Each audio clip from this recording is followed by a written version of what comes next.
Okay, time for Comfrey. I think it's pretty obvious in the video. The darker splotches, that's the area where I've replanted Comfrey.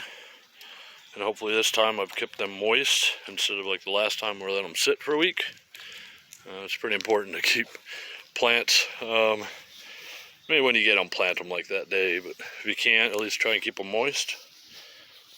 And so I wasn't sure exactly how long 50 of them would go. So I did that whole stretch there. And I think, well, I did 50 of them. I think it took me 20 minutes, maybe. So I ended up stopping right at the front here. I don't really have too many. I mean, the wood chips are so thick, it's not like grasses are really coming in anyways. But and then I ended up I did the corner here.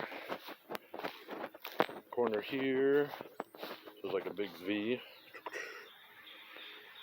And I did kind of a semicircle here, whatever. Just to kind of give it a little variety when those pop up. Make things look like somebody's purposely planting stuff. And then I did that corner up here. But I also went through and started planting some of this just randomly as a support thing for the trees and all that. For that, the comfrey to send its taproot down, dredge up more nutrients and stuff like that. I mean, it's not like they're suffering, but if I can add more to it, so I won't be sprinkling any sort of compost or manure on any of this stuff, I don't think. Maybe in the future, once all my compost breaks down a little bit more, but I'm kind of a fan of having a static compost bin. It's not really too possible here, but at my house it is. I just kind of set them up randomly. Anyways, getting off topic here. So I did that corner. And I would really like to, unfortunately it's all gravel under here. There's like a foot of top, like crappy soil, and then it's rock underneath. So I'm hoping all this wood chips that's super thick itself will break down over the years, and I'll be able to end up planting trees there. But even bushes are kind of sketchy. But then I kind of went around and just randomly plopped them in places. As kind of a support. I think this is another spot here. Things dry up so quick in this hot sun.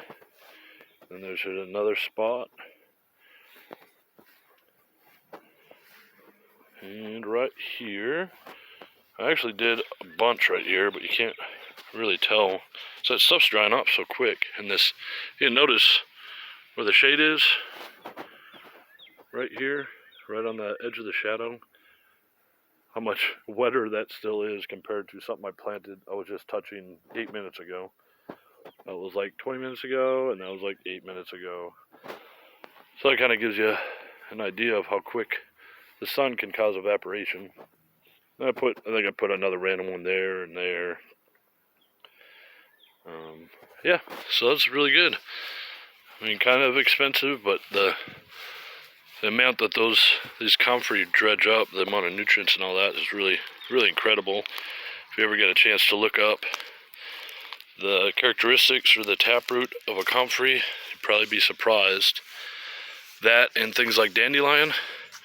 There's a reason why you can't kill dandelions in comfrey. It's because their roots are at the edge of even like a construction equipment.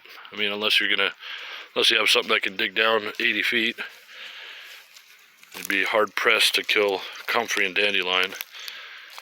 And if they're growing, they probably have a reason for growing. It seems to be the general rule for plants.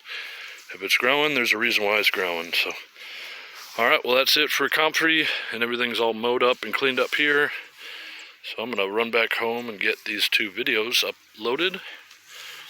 And I'll see you. I think I got more mowing to do at my house, but I'll see you on the next one. Alright, bye-bye.